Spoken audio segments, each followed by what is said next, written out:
లెక్కలోకి తీసుకునాల్సిన అవసరం. కానీ కొన్ని వివరాలు మీకు చెప్పాలని ఉంది. ఈరోజు చూడండి, మాకున్నటువంటి రిజర్వాయర్లు, ముందు రాయలసీమకు ఉన్నటువంటి రిజర్వాయర్లు తెలియజేయాల్సినటువంటి అవసరం ఉంది ప్రజలకు. రాయలసీమలో ఉన్న రిజర్వాయర్లు అన్నీ కలిపితే, గోరకల్లు కావచ్చు, లేకపోతే గండికోట కావచ్చు, బెలుగోడు రిజర్వాయర్ కావచ్చు, అదే రకంగా మరి బ్రహ్మసాగరం కావచ్చు, గోరకల్లు కావచ్చు, ఈ అన్ని రిజర్వాయర్లన్నీ కూడా, మైలవరము, గండికోట, ఇవన్నీ కూడా అవుకు రిజర్వాయర్ కానీ అన్ని లెక్కలు వేస్తే వీటి కెపాసిటీ ఎంత అంటే 100 టీఎంసీలకు దాటడంలే, 100. అదే రకంగా ఈ కృష్ణాను దీన్ని డిపెండ్ అయి ఉన్నటువంటి నెల్లూరులో 2 రిజర్వాయర్లు ఉన్నాయి, చాలా భారీ రిజర్వాయర్లు. ఒకటేమో సోమశిల, ఇంకొకటేమో కండలేరు. ఈ 2 కలిపితేనే 150 టీఎంసీల కెపాసిటీతో ఉన్నటువంటి రిజర్వాయర్లు అవి. మాకున్న మొత్తం రిజర్వాయర్లు మహా అంటే 111 టీఎంసీలు, అవి కూడా సరిగా నిండక. ఈరోజు మీరు నాగార్జున సాగర్ 408 టీఎంసీల కెపాసిటీతో ఉన్నది, ఈరోజు 305కు చేరుకునింది, అది సీల్ట్ పేరుకొని. ఇంకొక రకంగా శ్రీశైలం అయితే 310 ఉండేది, ఈరోజు 205కు చేరుకునింది. అంటే దాంట్లో 100 టీఎంసీలు కెపాసిటీ తగ్గిపోయింది. దీంట్లో శ్రీశైలంలో 100 టీఎంసీల కెపాసిటీ తగ్గిపోయింది. ఈరోజు మనం చూస్తే మొత్తం మీద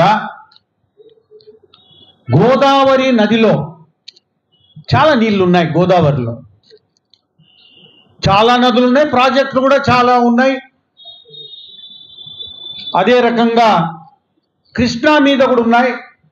ఈరోజు చూస్తే మనం లెక్కలు, అందరూ అంటున్నారు 3000 టీఎంసీల నీళ్లు సముద్రం పాలవుతున్నాయని. అదే రకంగా లెక్కలు సిడబ్ల్యూసి తీసిన లెక్కలు అంటే కృష్ణా బ్యారేజీకి అవతల 1.7 కిలోమీటర్స్ అవతల గేజ్ తీసే దాదాపుగా మీకు 1984 నుంచి మనం లెక్కలు తీస్తే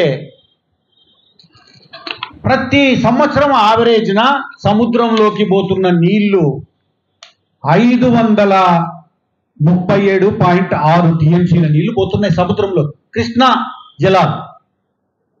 దీంట్లో తుంగభద్ర కాంట్రిబ్యూషన్ కూడా ఉంది. తుంగభద్ర నుంచి శ్రీశైలానికి పోవాల్సిన నీళ్లు 35 టీఎంసీ దాదాపుగా. అటువంటిది ప్రతి సంవత్సరము సముద్రం పాలై, శ్రీశైలములు కలిసి సముద్రం పాలవుతున్నటువంటి నీళ్లు దాదాపుగా 138 టీఎంసీల నీళ్లు తుంగభద్ర నీళ్లే పోతున్నాయి సముద్రంలో. ఇది ఎవరు గమనించడం లేదు, దీని మీద చర్యలు లేవు. ఈరోజు కృష్ణా జలాలు సముద్రం పాలవుతున్నాయి. నాగార్జున సాగర్లో పడి, నాగార్జున సాగర్ నుంచి పులిచింతల బ్యారేజీ దాటిపోయి సముద్రంలో కూడా సముద్రం పాలవుతా ఉన్నాయి. ఈరోజు మద్రాస్ స్టేట్ నుంచి ఆంధ్ర స్టేట్ విడిపోవడం, తెలంగాణ ఆంధ్ర స్టేట్లు కలిసి ఒక రాష్ట్రం ఏర్పడడం, ఆ తర్వాత మళ్ళీ తెలంగాణ విడిపోవడం మనం చూస్తూనే ఉన్నాం. కానీ ఒకసారి మనము ఈ తెలుగు రాష్ట్రాలలో చూసినప్పుడు ప్రధానంగా గోదావరి మీద, కృష్ణా నది మీద అనేక ప్రాజెక్టులు కట్టారు. తక్కువేం కాదు. ఒక్కొక్క ప్రాంతంలో చిన్న పెద్ద భారీ ప్రాజెక్టులు ఏ రాష్ట్రంలో లేవు. ఇన్ని వనరులు కూడా అట్టనే ఉన్నాయి కాబట్టి ఎన్నో ప్రాజెక్టులు కట్టుకుంటూ పోయారు. ఆ మాటకు వస్తే గోదావరి మీద తెలంగాణలో ఎంటర్ అయినప్పటి నుంచి కూడా మళ్ళీ ఆంధ్రప్రదేశ్లోకి ఎంటర్ అయ్యే వరకు అనేక ప్రాజెక్టులు కట్టారు. దాంట్లో మహత్తరమైన ప్రాజెక్ట్స్ మరి శ్రీరామ్ సాగర్ ప్రాజెక్ట్ ఒకటి, దాన్ని పోచంపల్లి ప్రాజెక్ట్ అని చాలామంది వాడుకలో ఉంది. Pochampalli project, Pochampadu sorry. అదే రకంగా మనము చూస్తే మరి నిజాం సాగర్ కానీ అనేక రకాలుగా ఇచ్చంపల్లె కానీ మరి కాళేశ్వరం లేటెస్ట్గా అనేక ప్రాజెక్టులు వచ్చాయి. మహత్తరమైన ప్రాజెక్టులు ఇవి గోదావరి మీద. అదే రకంగా మనం చూసాం స్వాతంత్రం రాకముందే మరి గోదావరి మీద ధవళేశ్వరం ప్రాజెక్ట్, అది ఆర్థర్ కాటన్ గారి చలువ వల్ల ఏర్పాటు చేయడం. ఆ జిల్లాలకే ఎక్కడ లేదు ఈ దేశంలో జిల్లాల పేర్లే ఒక నది పేరు పెట్టుకున్నది ఎక్కడ లేదు. అంత పవిత్రంగా పెట్టుకున్నారు వెస్ట్ గోదావరిని, ఈస్ట్ గోదావరిని. చాలా ప్రాజెక్టులు వచ్చాయి. దానిలో మహత్తరమైన ప్రాజెక్టులు శ్రీశైలం ప్రాజెక్ట్ ఒకటి.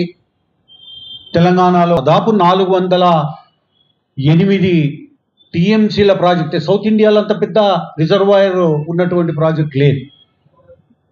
ఆ తర్వాత శ్రీశైలం కూడా 306 టీఎంసీల కెపాసిటీతో కట్టినటువంటిది శ్రీశైలం ప్రాజెక్ట్. ఇంకా మీ అందరికీ తెలుసు ప్రకాశం బ్యారేజ్ కానీ, అదే రకంగా మధ్యన వచ్చిన మరి పులిచింతల కానీ అనేకమైన ప్రాజెక్ట్స్ వచ్చాయి. దీనిలలో 2 రాష్ట్రాలు కూడా ఈరోజు బెనిఫిట్ అవుతున్నాయి. దీంట్లో మనం గమనించాల్సింది ఏమంటే, ఇది ఏదో అందరము బాగుపడే విధంగా, తెలుగు జాతి బాగుపడే విధంగా ప్లాన్ చేసుకోవాల్సినటువంటి అవసరం ఉంది. ఊరికేనే ఏదో ఘర్షణ ధోరణికి పోవడము ఇంకోటి కాదు.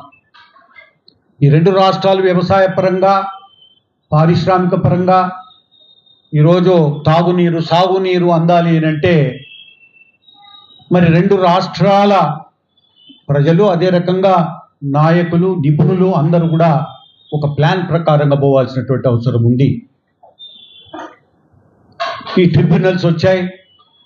బ్రిజేష్ కుమార్ ట్రిబ్యునల్ అది అవార్డు పాస్ అయినా కూడా సుప్రీంకోర్టులో అది పెండింగ్లో పడిపోయింది.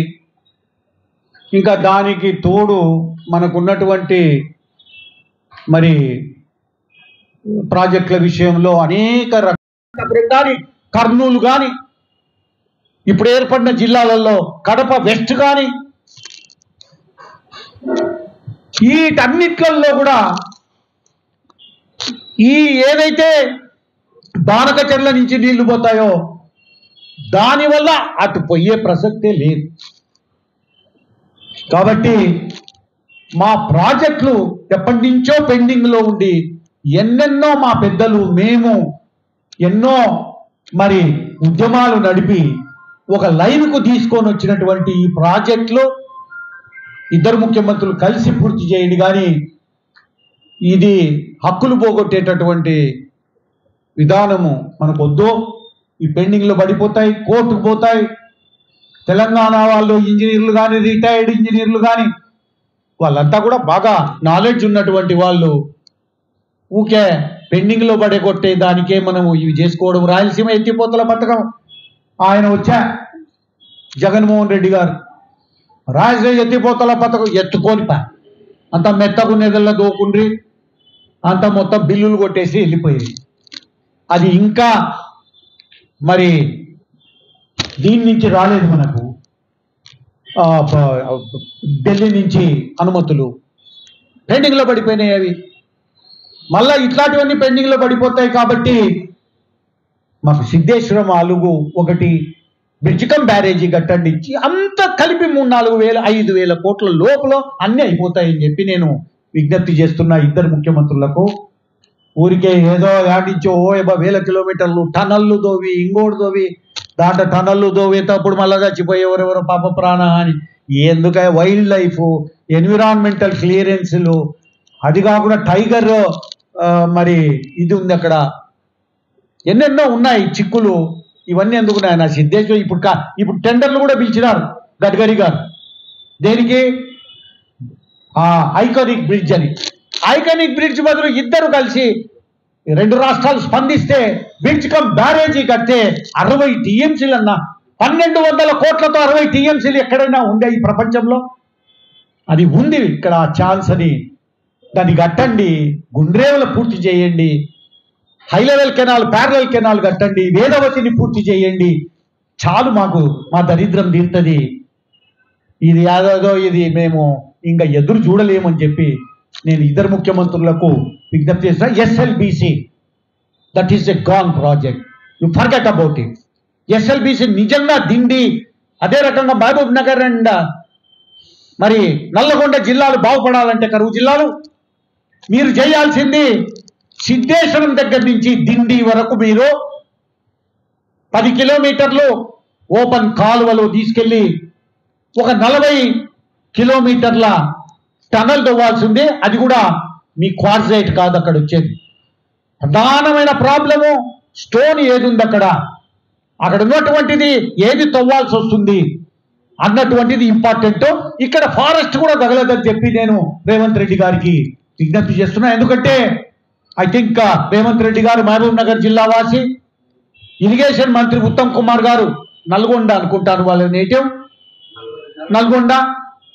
ఈ ఇద్దరు గనక ఇంట్రెస్ట్ చూపిస్తే ఎస్ఎల్బిసి చాలా తక్కువ ఖర్చుతో మీకు దిండి వరకు తీసుకుపోయేటానికి, మన సిద్ధేశ్వరం దగ్గర కట్టేటటువంటి అలుగు నుంచి నీళ్లు తీసుకుపోవచ్చు. గ్రావిటీతో కొంత టన్నల్ అన్ని కూడా సులభంగా. అక్కడైతే క్వార్జైట్ లేదు. 2 రాష్ట్రాలు బాగుపడతాయి. ముఖ్యంగా ఈ 2 రాయలసీమ మాత్రం, అవి కూడా మహబూబ్ నగర్ అండ్ నల్గొండ ఏం తక్కువ ఏం లేవు కరువులో.